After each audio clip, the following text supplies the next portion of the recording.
Olá pessoas, eu sou a Manu e nesse canal você vai encontrar dicas de como deixar o seu processo de mudança de hábitos mais fácil e prático. E no vídeo de hoje eu vou compartilhar com vocês como foi que eu deixei de ser a pessoa que bebia emocionadamente até ser o ser que saboneta os amiguinhos para fugir da bebedeira e ainda tem a cara de pau de levar kombucha expresso pro esquenta da festinha. E no final do vídeo eu vou compartilhar as minhas reflexões e os meus aprendizados que me fizeram querer parar de beber definitivamente. A história é boa, então fica até o final e bora pro vídeo.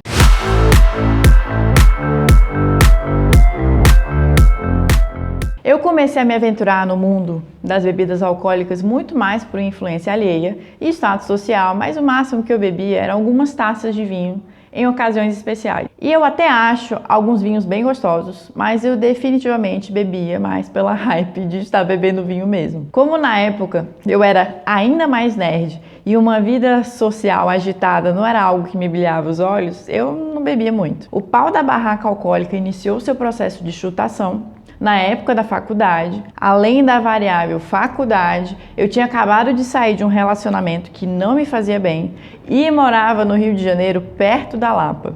Então, já dá para imaginar que essa combinação certamente resultaria em caos, não é mesmo?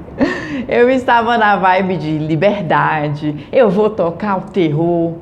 No começo, depois eu dei uma acalmada, mas ainda assim eu bebia muito. Eu não curtia muito cerveja, então 95% disso eram bebidas destiladas ou vinho. Eu bebia a ponto de passar mal e eu achava isso o máximo, principalmente por conta do sentimento: a bebida me faz ser a pessoa que se diverte absurdamente. Depois eu comecei a beber cerveja quando eu comecei a trabalhar em uma grande cervejaria, porque qualquer evento da firma ou com os coleguinhas de trabalho eram motivos para beber cerveja. E a água mole em pedra dura, tanto bate até que fura, e eu passei a gostar de cerveja. Parando para refletir hoje, eu acho que eu comecei a beber porque era o que todo mundo fazia. Era o que parecia ser o mais natural, o vulgo que é socialmente aceito ou esperado. Depois eu percebi que o que eu curtia na bebida não era o gosto em si, mas sim na sensação de estar bêbada e todo o simbolismo de comemoração por trás desses momentos de bebedeira. Quando eu comecei a cuidar mais da minha saúde, eu fui naturalmente bebendo menos, mas ainda assim eu bebia bastante. Eu comecei trocando a cerveja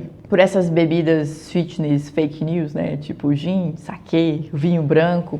No meu depoimento eu explico como foi tudo isso. Eu vou deixar um card no final do vídeo caso você queira conferir. E eu bebia mais quando era algum rolê com amigos, família ou qualquer outra ocasião especial. E convenhamos que não é muito comum as pessoas beberem gin, saquê em casa, como é com o vinho e com a cerveja. Como no meio de tudo isso veio a pandemia, esses rolês diminuíram, então eu passei a beber cada vez menos naturalmente. E quando a pandemia deu uma amenizada e esses rolês sociais começaram a voltar, eu comecei a tomar Rocutan. Apesar de uma vez ou outra eu beber alguma coisa, porque no mundo de hoje é muito difícil você dizer não para bebida, eu passei a beber cada vez menos nesses rolês. E eu confesso que eu até curtia de usar Rocutan como desculpa para não beber. Pior que nem era por conta do meu processo de mudança de hábitos, mas por conta dos efeitos colaterais, né, como a ressaca e a amnésia. Eles começaram a me deixar cada vez mais pistola depois dos meus 30 anos. E eu diria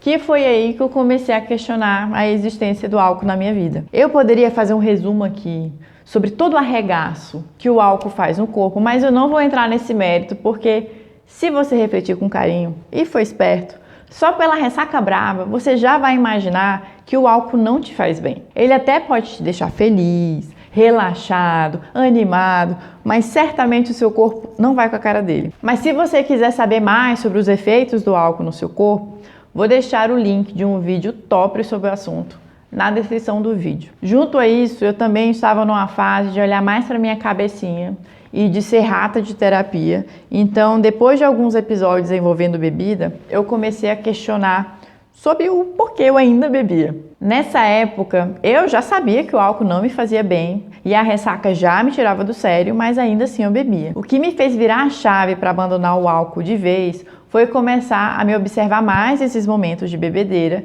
e me permitir ver os benefícios de não beber. Um dos acontecimentos que me fizeram iniciar essa reflexão foi uma vez que eu bebi em um esquenta com uma turma de amiguinhos. Apesar de eu ter bebido apenas uns 2, 3 drinks que eu mesma tinha feito, eu estava com a barriga vazia, então o álcool, ó, pegou rápido e forte. Eu não fiz nada que eu me arrependesse depois, mas eu tive amnésia e eu tenho pânico disso. Além disso, eu comecei a me questionar o porquê de ter tomado algumas atitudes, das que eu lembrava no caso, e a refletir sobre o quão vulnerável eu estava, porque parecia que eu simplesmente não estava raciocinando direito. E eu acho que a minha sorte foi que eu estava no meio de amigos que, por mais doidos que eles estivessem, eles cuidaram de mim. Outro acontecimento foi uma das vezes que eu fui para Cumbuco fazer kite. Quando eu viajo para fazer kite, eu vou na maldade. Eu quero fazer kite como se não houvesse o amanhã. E em uma dessas viagens eu estava muito afim de beber caipirinha de caju, então eu cheguei no carinha do bar da festinha que eu fui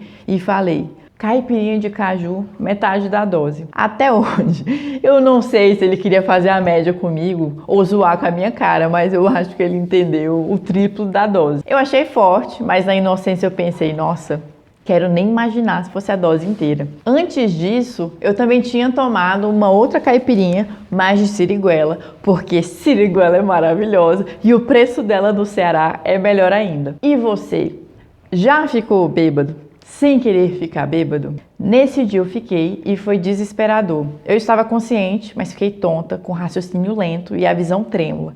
Eu tentei beber água, comer, mas nada adiantava, essa merda não passava. E eu sabia que o álcool demora de 30 minutos a 1 hora para chegar no ápice do efeito dele e depois vai diminuindo até que umas 6 horas depois ele é eliminado pelo corpo. Então o que me restava era me hidratar, não deixar o nível de glicose do sangue baixar demais e esperar o efeito passar. Para mim, a gota d'água foi ter acordado de ressaca e me atrasado para a aula de kite no dia seguinte. Depois desses acontecimentos, eu levei essa parada de parar de beber pro pessoal. E foi aí que eu comecei a testar como seriam os meus rolês sem o álcool.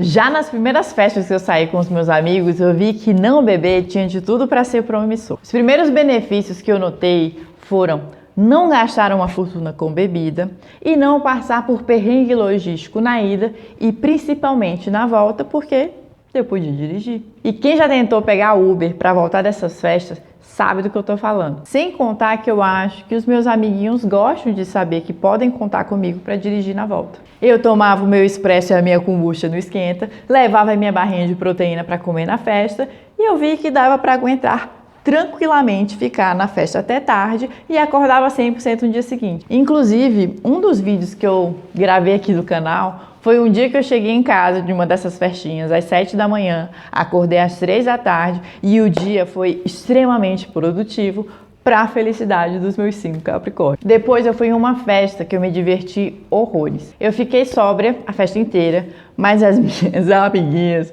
ficaram muito doidas. Obviamente, sobrou para mim cuidar dessa galera. Tinha gente que não conseguia ler as mensagens no celular, que não dava para entender o que ela estava falando, porque ela falava tudo embolado, que não conseguia andar sozinha sem cair, que tinha uns carinhas que claramente estavam se aproveitando do fato da minha amiguinha estar bêbada, que passou muito mal, que parecia não entender o que eu falava para ela, enfim. Quem já cuidou de bêbado sabe que esse não é nem o começo da missa. E eu comecei a me imaginar no lugar dela se eu tivesse bebido, e eu dei graças a Deus por não ter bebido e por estar lá para cuidar das minhas amiguinhas. Além do meu pavor da amnésia, eu não tenho estômago para ficar tão vulnerável daquele jeito. Parecia tudo maravilhoso, até que um dia eu fui para uma festa open bar e me deu vontade de beber e eu bebi. E a bebida do open bar era horrorosa. Eu até tentei misturar com suco, porque eu não curto energético, ainda mais com bebida alcoólica, mas isso é papo para outro vídeo. Mas cada gole, né, daquele troço, era um novo infarto por um ascendente em touro. Parecia que a única função da bebida naquela festa era deixar a galera bêbada mesmo. Só que para beber aquilo, você já tinha que estar muito louco e ter perdido completamente a sua capacidade de sentir gosto de qualquer coisa. Então eu desisti de beber e comecei a refletir sobre o ocorrido. Mas por que mesmo que eu queria beber? Porque a música do lugar estava uma merda, porque eu não estava me sentindo tão à vontade com a galera que tinha ido comigo pro rolê, porque eu me senti pressionada a ser uma pessoa animada e a me divertir no rolê considerando o meu histórico e reputação, e porque só o álcool poderia me fazer aproveitar uma festa ruim daquela. Depois de pensar muito sobre esse assunto e discutir todos esses eventos em terapia, eu vou resumir para vocês quais foram as minhas principais reflexões e os meus aprendizados sobre o que levam as pessoas a beber e o que me fizeram querer parar de beber. Eu sei que tem gente que vai falar que bebe porque gosta da bebida, e eu acho que é um motivo válido. Eu digo isso porque, por exemplo, eu gosto de doces, mesmo sabendo que alguns deles me fazem mal, ainda assim eu insisto em comê-los. Às vezes eu me controlo, mas tem vezes que eu, inclusive, perco a minha maturidade. E depois que o meu corpo reclama do arregaço que eu fiz, eu corro atrás para tentar fazer as pazes com ele. Doces bagaceiras é o próximo item da minha lista de reflexões,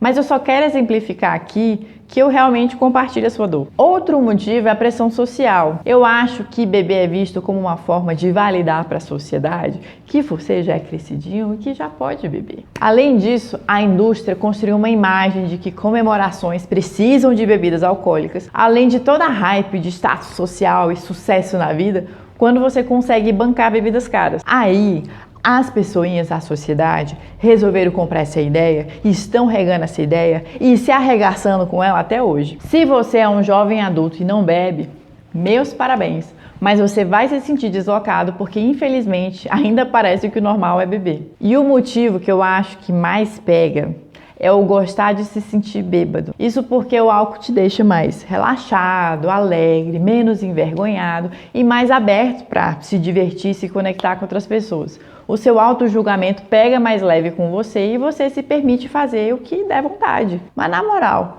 você só consegue ser desse jeito se beber. É sério. Na minha humilde opinião, isso deveria ser o seu normal, a sua versão sóbria. Ao invés de tentar entender em terapia o que te bloqueia para ser desse jeito e resolver isso de uma vez por todas, você prefere arregaçar o seu corpo com bebidas alcoólicas? Eu tenho essa mesma opinião para qualquer outro tipo de entorpecente. Para mim, essas paradas são tipo tomar um remédio que poderia ser interessante para te ajudar a dar um empurrãozinho, para resolver alguma queixa que você tem, enquanto você resolve essa queixa definitivamente, cuidando melhor da sua cabeça e do seu corpinho. Mas aí você caga para tudo isso, porque você prefere sempre contar com um remedinho, mesmo com todos os efeitos colaterais que vem no pacote dele. E por fim, beber quando você quer se divertir em alguma festividade, pelo hype da festa em si, ou ir para festas porque lá é um ambiente onde se é normal ficar bêbado. E eu digo isso porque eu já fui em algumas festinhas famosinhas que eu acho que realmente só dá para curtir se você se esforçar muito. Isso geralmente inclui ficar muito bêbado e você se diverte com as coisas que você faz e não com a festa em si. Entendo que algumas pessoas podem pensar: já que eu estou aqui e paguei uma nota, eu vou aproveitar ao máximo porque eu tenho que dizer que essa festa foi top. Mas a minha cabecinha não consegue entender por que é que o meu corpo e o meu bolso vão sofrer ainda mais nessa festa ruim. A culpa da festa está uma merda? Não é minha, mas sim de todos os envolvidos na produção dela, ou então definitivamente eu não sou o público-alvo dessa galera. Se a festa tá ruim, eu meto o pé em forma de protesto e levo o aprendizado de nunca mais voltar nela. Aliás, dependendo da galera que tá comigo na festa, eu até faço um esforço para ficar um pouco mais. E hoje, eu ainda bebo? Bebo. Mas é bem raro e geralmente eu bebo em duas ocasiões. A primeira é por curiosidade gastronômica, para saber se é gostoso, e segunda quando eu acho que é estratégico para o contexto em que eu estou inserida, mas eu não vou dar detalhes do que eu considero estratégico, porque senão aí deixa de ser estratégico, né? Mesmo nessas situações eu bebo pouco, eu bebo só para marcar presença mesmo. E o que eu achar que faz sentido fazer para eu fugir da bebedeira, eu vou fazer. Inclusive, às vezes eu até finjo que eu tô bebendo quando eu acho que é uma escolha mais sensata do que dizer para a pessoinha me deixar em paz de uma forma mais incisiva. Como vocês perceberam, eu não parei de beber do dia para a noite. Foi um processo, como qualquer outra mudança de hábito. Eu não entrei no mérito de ser certo ou errado, ser saudável ou não. Eu simplesmente fui percebendo que os benefícios de não beber eram bem maiores do que os de beber. E o hábito se constrói com frequência e percepção de recompensa. Eu tenho certeza que se eu tivesse simplesmente cortado o álcool da minha vida sem ter passado por esses aprendizados que eu compartilhei com vocês, seria questão de tempo até eu voltar a beber emocionadamente. Falei bastante, poderia falar ainda mais sobre esse assunto, mas eu tentei ser objetiva e focar nos pontos que eu acho que foram mais importantes para me fazer querer parar de beber. Eu espero que vocês tenham curtido e se curtiu, clica no joinha e compartilhe o vídeo com os seus amiguinhos pingus. Se não é inscrito no canal, se inscreva para não perder nenhum vídeo novo. Além disso, isso também vai me motivar a criar vergonha na cara e aparecer aqui com mais frequência com esse conteúdo mara. E te espero no próximo vídeo.